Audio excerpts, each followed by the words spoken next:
Hey everyone, this is John from EastCoastArmory.com and I'm here today with a project update video for this 1/6 scale radio-controlled Armortek German King Tiger heavy tank. Since the last video update, a lot of progress has been made to the model's idler and sprocket system, as well as many other fittings of which we'll be going over in this video. Starting with the model sprockets, the sprockets that you see on the table here are all of the stock parts that come with the Armortek kit. Just like what was seen on many of their other builds, like the recent Tiger 1 that I've finished, the sprockets are comprised in a very realistic manner in which you have the bell housing, and you have separate sprocket teeth which get bolted to the rim, just like it is on the real King Tiger. Starting with the bell is comprised of a single CNC turning. It is a very nicely machined piece, and is one that usually goes together very effortlessly. This exact same design was used on the other incarnations of the Armortek King Tiger, which first came out in around 2009, and then was subsequently re-released, I believe in about 2012 or so. As for the design, the way it mounts to the axle center spindle is with the typical Armortek format, with the use of a taper brush lock. These, again, are supplied with the kit, as well as with all the fasteners required for the assembly. Now, as for the hub, you'll notice that due to the way the taper brush lock is mounted in, you're not going to have a hub found on the initial turning. The hub is a separate piece of CNC aluminum and is designed to slide into place, giving you the hub detailing which is present on the King Tiger. In addition to the hub, we also have here the correct style of acorn pointy fasteners. These are nice additions to the Armortek kit, and again are supplied and have been supplied with them since the Armortek King Tiger was first released, again back in 2009. In addition to the taper brush lock, we also have here the steel keys, which again are used to secure and lock the center spindle for the drive axle to that of the sprocket and makes it go. The last bit is that of the teeth rings. They are comprised of a single piece of CNC'd aluminum, which have their internal recess. Now, in case anyone is wondering why they use this as opposed to steel for these components, with the material that the track is made of, the aluminum alloy does hold up very well and does not wear with the usage of the tank. The same exact material was used again on the other King Tiger kits, as well as the Sherman, Tiger 1, and Panther kits that have been released, and I've never heard any issues of these components wearing down with the stock track. They simply get mounted to the sprocket hub with the use of fasteners. Now, not supplied on this table are little photo etch fastener retention locking plates. Again, these are as per the real vehicle and will be mounted on the sprockets once they are ready for installation. Now, because of the type of machining that these sprockets are created from, you're going to see some tooling marks on the bell housing here of the sprocket. Now, on the real King Tiger, this was an entire single casting of steel. Now, I'm going to add this cast texturing to this piece, as it's also a typical procedure that I do on these Armortek builds. Before I do that, though, with a Dremel, I'm going to go ahead and polish away as much of these ribs and bumps as possible. Once these are sanded away and flushed and deleted, this gives me a perfect surface in order to add that of the cast texturing. Once the cast texturing is added, the sprocket could then go into production. This sprocket here, the procedure has already been done and is ready for the next step. Comparison, you have to see the two side by side. Now, to do the procedure, I'm going to be utilizing that of one of these high-speed material removing drums, and this mounted on a Dremel, or in this case the Black & Decker RTX. Now, if you notice, I'm doing this directly over the garbage can, as this procedure will make a lot of little filings, and doing it over the garbage can really makes cleanup a little bit easier. Now, one of the reasons why the Dremel is a good tool for this is that due to the material that this is made in. The material is soft enough so that the Dremel makes quick work of it. However, it's more durable enough to maintain the wear and tear of RC running. Now, this will put some wear and tear on the Dremel, so it is important to keep that in mind. It's also important to keep in mind that you are going to need a nice, brand new, fresh bit to do this application, as the sharper bit will obviously help with the removal of the material. If the bit is used or more dull, you will still get the material removal done, but it will put a lot more added wear and tear on the Dremel. To do the procedure, the best way to do it is to go in through this section here of the spokes, and you simply just remove the amount of material until you don't feel any more ribs that are exposed left over from that of the CNC process.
And here you can see the procedure now done to one of the sides.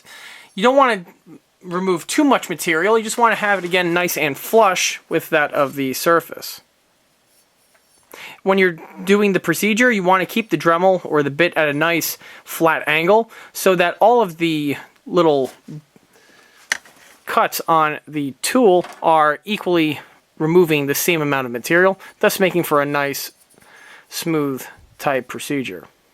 Now I'm going to go ahead and do the same exact method to the remainder of the spokes. And once the machining is done to both of the units, it's then time for me to add that of the cast texturing. And here are the sprockets now with their cast texturing added. The texturing was added with my usual format and material, and was added to the hub sides, as well as also the spindles on both the inside and the outside. On the real vehicle, the entire hub was comprised of a single cast metal unit, and then in the foundry they would go ahead and turn these sections over here for squaring them off and having them with the ability for the sprocket rings to then be bolted to them. With the addition of the cast texturing, this greatly helps improve the accuracy of the piece compared to just leaving it with its stock CNC'd finish. Once the texturing is done, it's then time to start focusing on the teeth rings. Now, the tooth rings sometimes may have a tighter fit on the hubs compared to others. I have here two examples. This one here is a little bit on the tight side, while this one here is a lot more loose.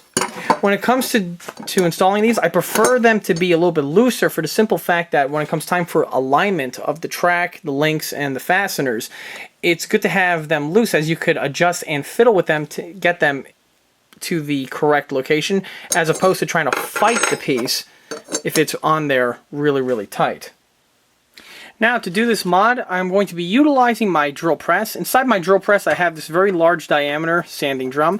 These sanding drums here are basically a scaled up version of the smaller ones that are found with use on Dremels. With adding the sanding drum to the drill press, this ensures that the bit is going to be at a steady 90-degree angle and will not cant and give me a off-center sanding, which will lead to issues, specifically on something as important as a sprocket tooth ring. This is another one of those procedures where a drill press is absolutely mandatory, and it's also one of those procedures where if you do not have experience or the tooling to do it, definitely do not go forth with this procedure, as you will cause probably some serious damage to the tooth ring, and you're going to have to track down another one from Armortek. Now, I'm going to elevate the tooth ring so that the board is flush with the bit. And then from here, this kind of gives me a nice little jig in which the piece cannot be canted during the sanding.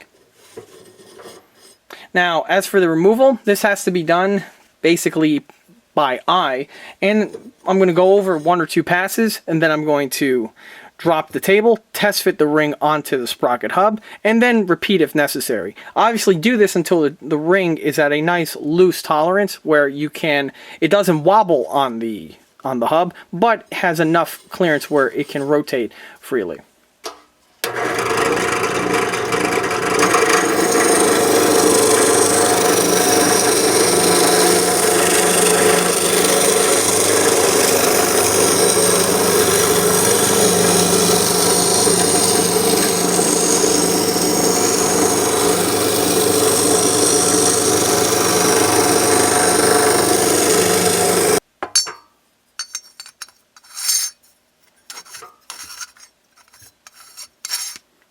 And as you can see, the amount of material that was removed is just enough, and the piece can rotate now on the sprocket hub. It's at this point here where I can modify that of the fastener location holes. After the sanding is completed, the next step has to do with the mods done to the fasteners in themselves. Now, if you are building the model at this point, you could simply use the stock fasteners and call it a day. However, one reason why I'm swapping out the fasteners has to do with the head of the fasteners in themselves. The stock kit utilizes the same fasteners that were used on the assembly of the row wheels, and if memory serves, those are M2.5 slot screws. Now, the slot screws are great for the row wheels for the simple reason that the row wheels, once assembled, you're not going to see the tool head of the fastener. However, on the sprockets, you will, as you can see this portion here of the sprocket and the opposite portion are visible from quick glance view. On the real Tiger 1, these were used with that of hex head fasteners, and so hex head fasteners are going to be used in their place. Now, unfortunately, I'm not able to track down hex head M2.5 fasteners. The smallest I could get are M3. The M3 fasteners are slightly larger than the M2.5, but will require the modification of the holes that are found on these components here. To modify the piece, I simply take a 1/8 of an inch drill bit, put it in my drill press, and re-drill out all the fasteners on the center hub, the sprocket tooth rings, as well as the photo etch detail retention plates, which are going to be shown in the next upcoming scenes. The 1/8 of an inch drill bit is the perfect diameter of the M3 fastener shank, and once drilled out, the fastener will simply slide directly into place. Now, by enlarging the holes, you are not putting you're not compromising the structural integrity of the sprocket hub or the teeth rings, as the hole for the 1/8 of an inch drill bit is only slightly larger than the ones found pre-drilled into these components here. So the piece will still contain its structural integrity even with the holes enlarged. In fact, on the table here, this version here has the holes enlarged, and this version here is awaiting the enlargement. As you can see, the holes are not that much larger, but are larger enough for the mounting of the other fasteners.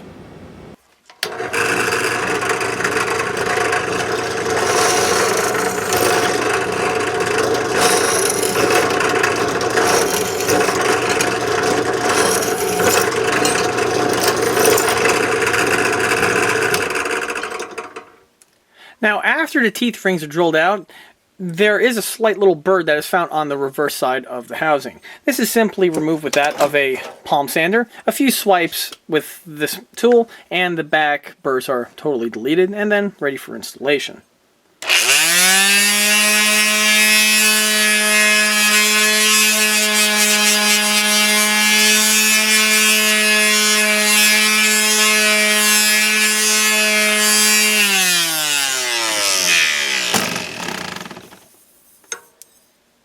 And there we have it.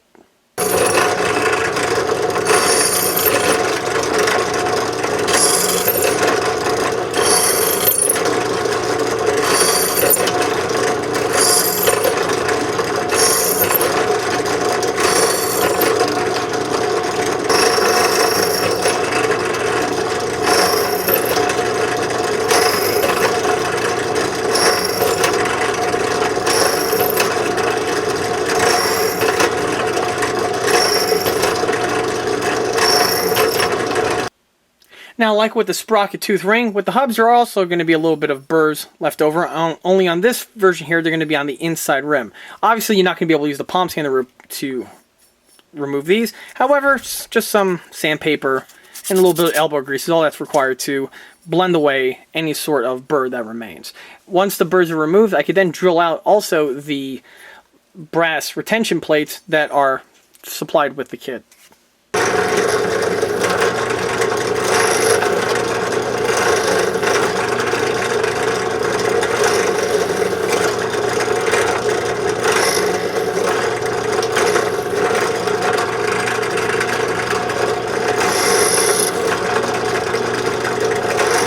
And here are the sprockets in their final stage of assembly before they go and get painted.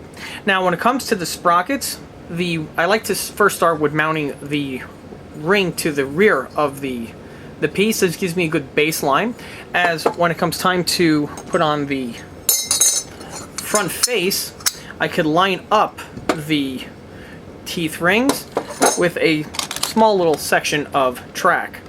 By doing this, this ensures that the timing of the teeth are perfectly coincide with each other, and you don't have any timing issues which can lead to a lot of problems, namely that of derailment of track, which is definitely not something you want specifically for a vehicle this big and heavy.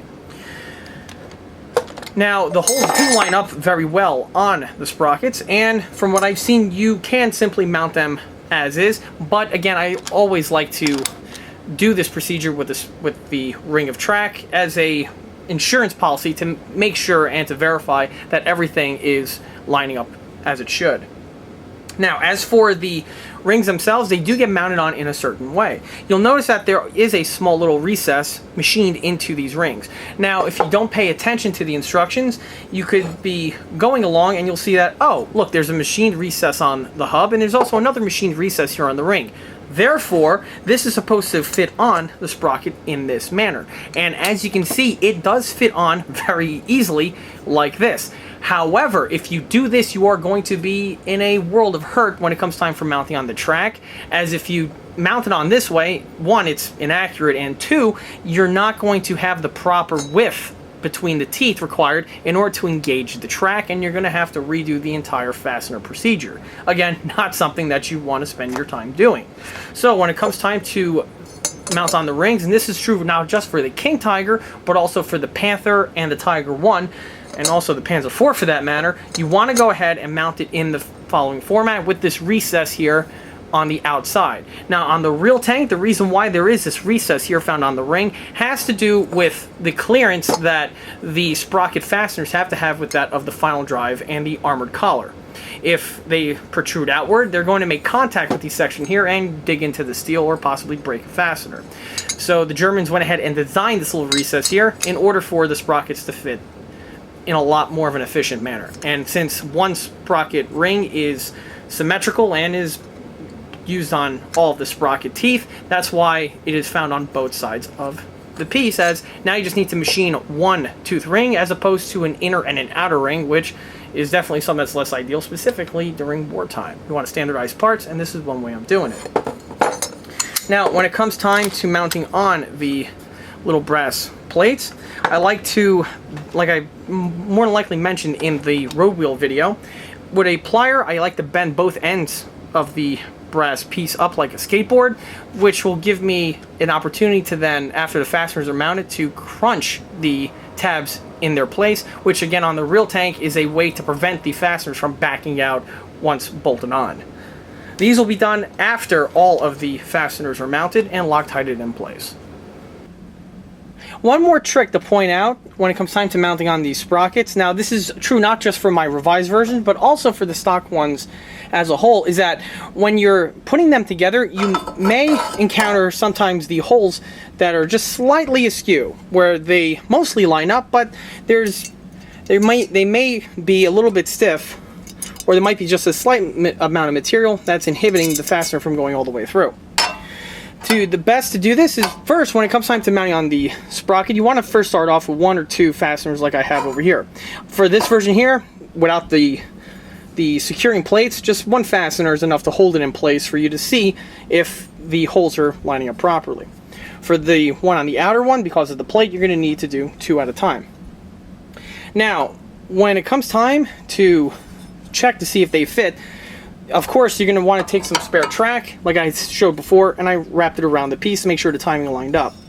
Once all the fasteners are secured and the timing is perfect, is at that point now where you could refine the holes to make sure that the fasteners can slip in. With the pieces secured on with the fasteners and Loctite, the ring is now attached permanently to that of the housing and is not going to move around. This is important because at this point here, with the drill bit, I can now, on the drill press, I can now bore out and clean out the holes, which will remove any material that may be in the way. After doing this, the holes will be completely through and through, and the fasteners can then slide directly in place without any type of obstacle in the way.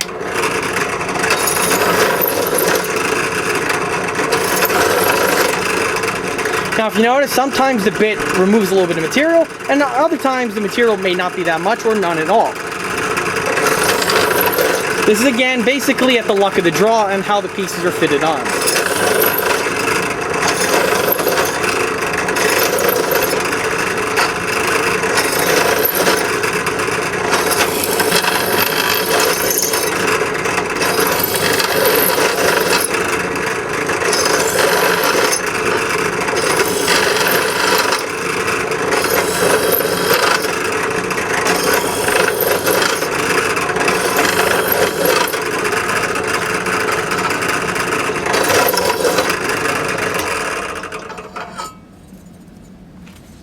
And here the holes are now through and through, and I can continue with the sprocket ring mounting procedure. To install the sprocket, first thing I'm going to do is I'm going to remove the tape off of the spindle that I have here, just like in the same manner that I did on the rear idler wheel. Now, unlike the other wheels in which I add a smear of grease to the axles, on the sprockets, this is not the case. The reason for that is that the sprockets, unlike the wheels which need to spin freely on the axle for the sprocket needs to be absolutely as tight as possible, as you don't want any sort of slippage on this component. Because of that, no grease will be added to these sections over here, and the sprocket will be mounted totally in the dry. With the tape removed off the sprocket, I'm now going to mount the key into its key slot. It just simply slides directly in, and with the way the pieces are machined, they kind of hold in place very well with no need for any sort of adhesive. It's at this point now where I can take the taper brush lock outside of its packaging, and this is basically standard on all Armortek tanks. The taper lock comes with the actual brush lock itself and 2 grub fasteners. Now, in case if anyone's watching this and is unaware of how to install one of these pieces, you'll notice that there are 3 notches for that of fasteners on this component here. The 2 on the sides are the ones that actually get used, and the one on top does not. The 2 on the sides will compress the taper lock onto the spindle, thus making for a nice tight bond. The hole on the top does the opposite and actually opens and spreads the taper lock, allowing it to be removed. This is why there are 2 fasteners supplied instead of 3. Now, to install, I'm going to take the sprocket and the taper brush lock, and I'm going to align the taper lock with the 3 corresponding holes that are integrally machined into the sprocket.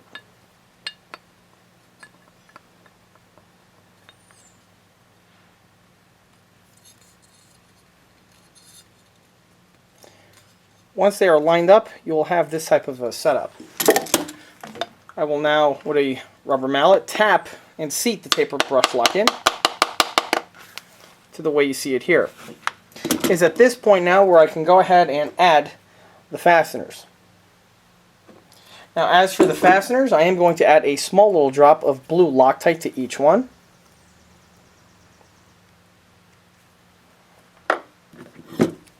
And I'm going to start to thread them in. Now, I'm not going to thread them in fully, as the piece needs to still get mounted onto the spindle. And this will just cause, and if I screw them in all the way, it's just going to cause added tension, which is not necessary. just pre-start them like the way you see it there. The reason why I do it this way is that when it comes time for slipping onto the sprocket, if you do not have the starter fasteners in place or indexed in, when it comes time to slide it on, the brush lock may shift and rotate from the 3 holes that are found on the sprocket, which then will be problematic in trying to get these fasteners in. If this is the case and it does happen to you, do not try to just gun it and force the fasteners in, as the only thing you're going to achieve in doing is stripping out either the fastener or you're going to strip out the aluminum that is on the sprocket. If you notice, for the 2 clamping fasteners, the sprocket is what's tapped and not the brush lock. The brush lock is tapped only on the portion over here which is for the removal of the brush lock. This is very important to keep in mind. Now when it comes time for the installation, you want to take the sprocket and index it to the key that we have here mounted on. Of course, is going to be a matching slot found into the tapered brush lock.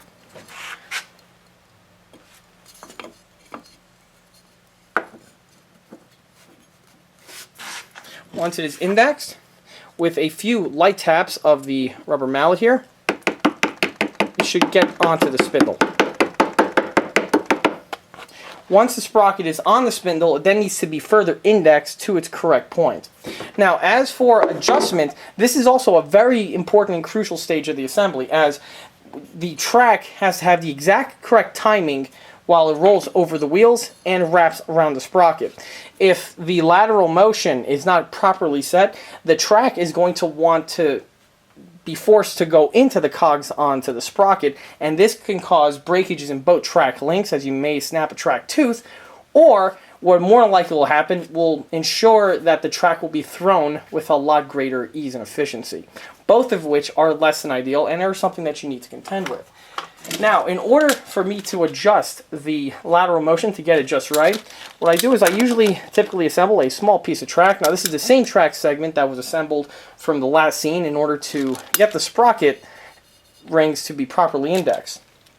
With this, I can go ahead, index the track onto the wheels, and then wrap it around the sprocket. Once I adjust the setup to which when the sprocket has 0 issues with the track being able to line up around it, specifically off of the wheels, once that part is set to a setting that I like, that is at the point where I tighten the fasteners over here, which will then lock the taper lock to the spindle. Thus the sprocket is now mounted to the tank.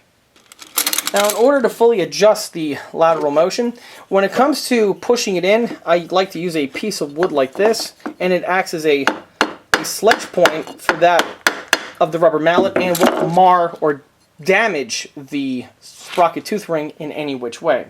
If I need to pull the piece off, this can be done with a few wraps, again, of the rubber mallet on the opposite end, but you have to be very careful as you don't really want to bludgeon and damage the aluminum surfaces of this component. If the piece doesn't want to budge due to the taper brush lock, what you do is with the aid of a gear puller, you can mount it to this section here, and with a few turns of the ratchet, the gear pull will dislodge the sprocket from the spindle without causing any damage to any of these components that I just mentioned.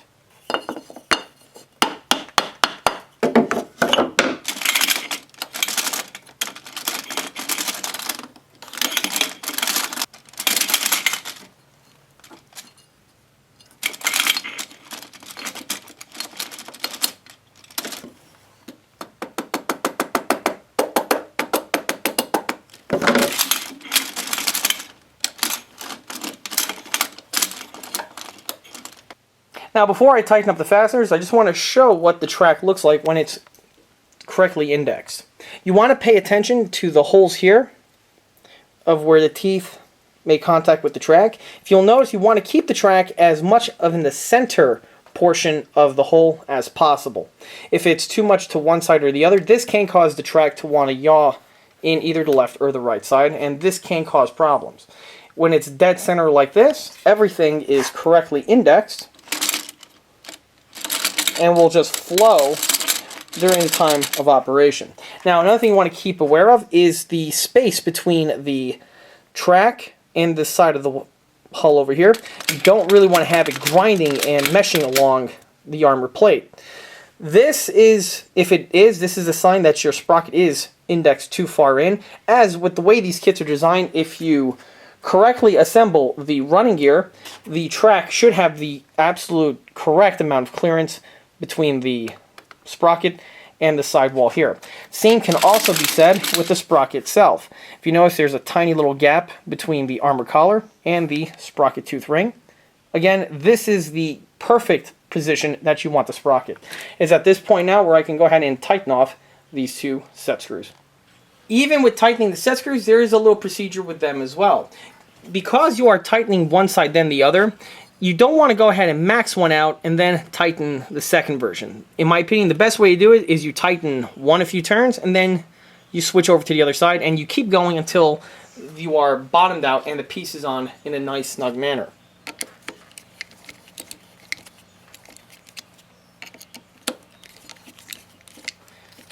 After a while, you're going to feel the pieces snug up, like that over there.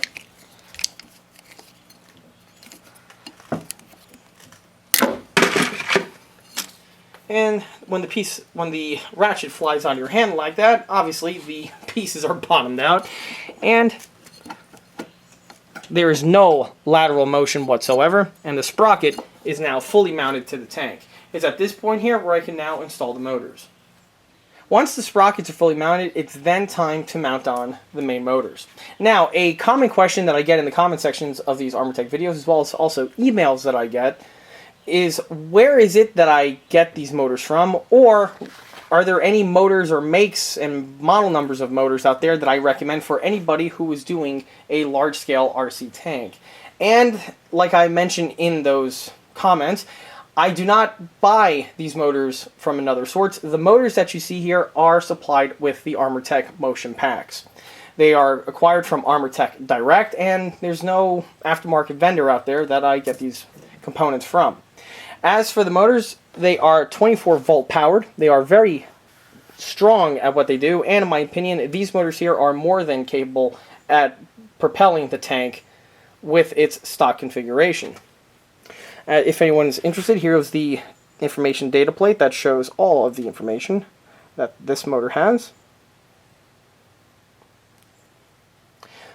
The motors come pre-built with that of a gearbox. Now, this left and right hand gearbox is something that is designed and manufactured and pre-installed by Armortek. The motors, as is, are exactly how you see it here.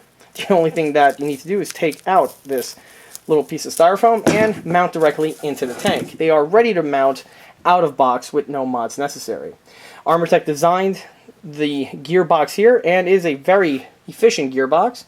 And one thing, like I said before, which is great, is that they do all of the manufacturing for you. You don't have to worry about getting this piece assembled and built. It is, again, ready to go out of box. As you can see, I went ahead and added extra grease to the gear section from the output shaft.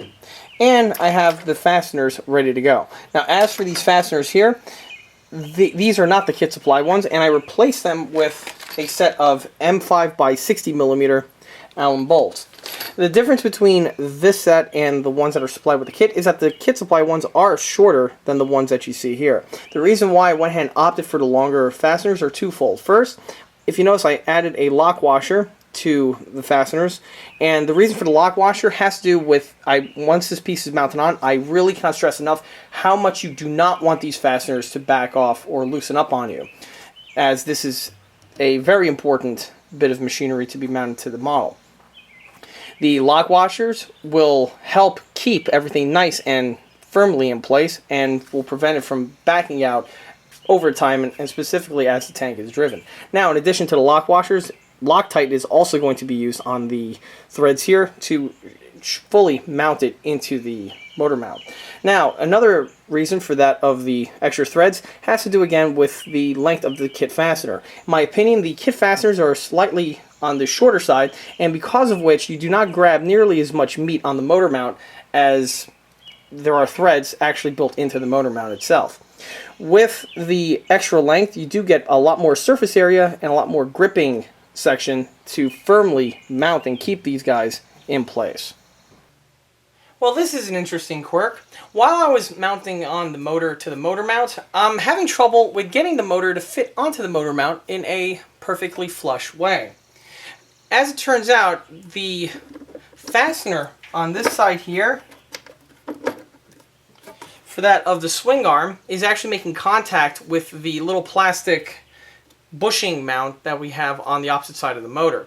Now, you can try to force the piece into place. However, what's going to happen is that the motor mount is going to be mounted to the motor in a shifted and canted manner, which is less than ideal. For this, you want to have a nice flush mounting, which will ensure the best amount of running that you can get out of the system. What I'm going to do is I'm going to either modify the fastener or modify the plastic portion here on the motor in order to get everything to fit nice and flush.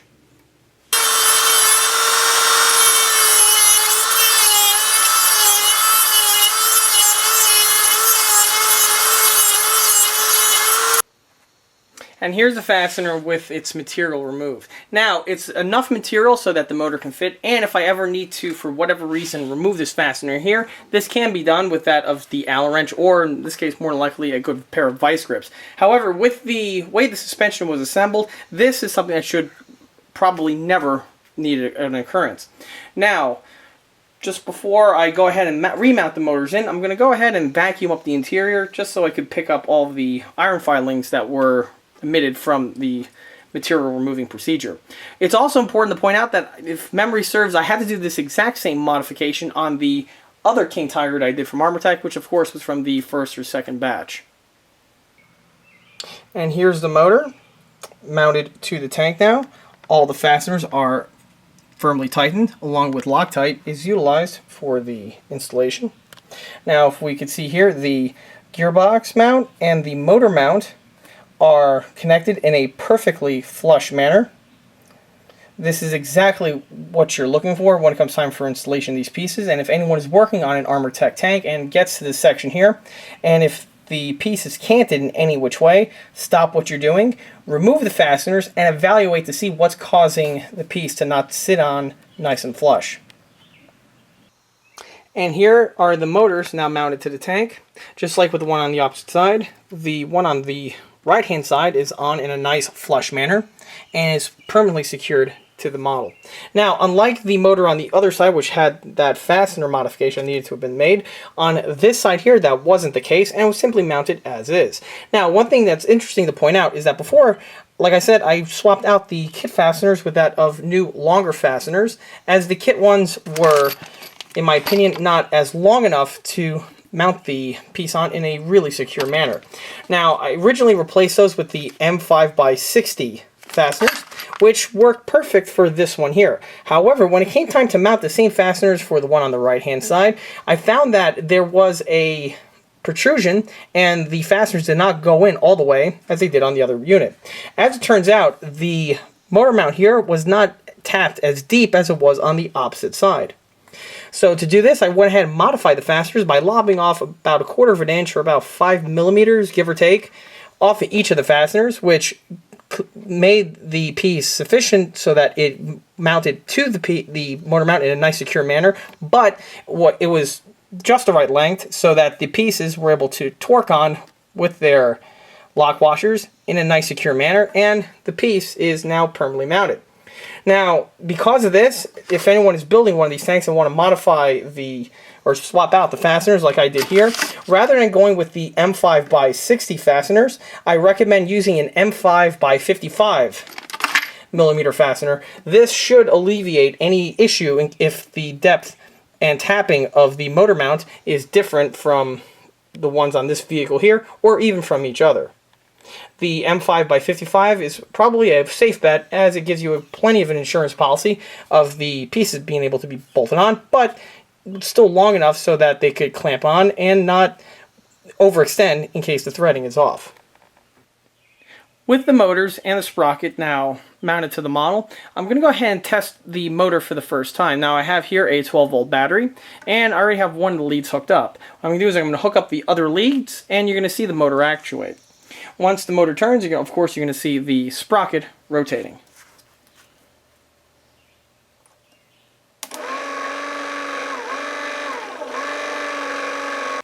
Same story for the sprocket on the opposite side. Now when you're testing these sprockets, you want to make sure that they are spinning absolutely true and there's no cant or wobble to them, as of course this could lead to issues with track derailment. I don't know if you can see it on camera, but from my angle here, I'm looking at the sprocket perfectly straight on, and it has a nice and true manner to it with absolutely zero wobble. In addition to testing the sprocket to see if it's nice and true, you want to see if the motor mount has also any wobble to it, as this could lead to issues. Now, from what I've seen before, the motor is on in a nice, permanent, and solid manner. However, it doesn't hurt to double check it with the motor actually powering itself under its own power.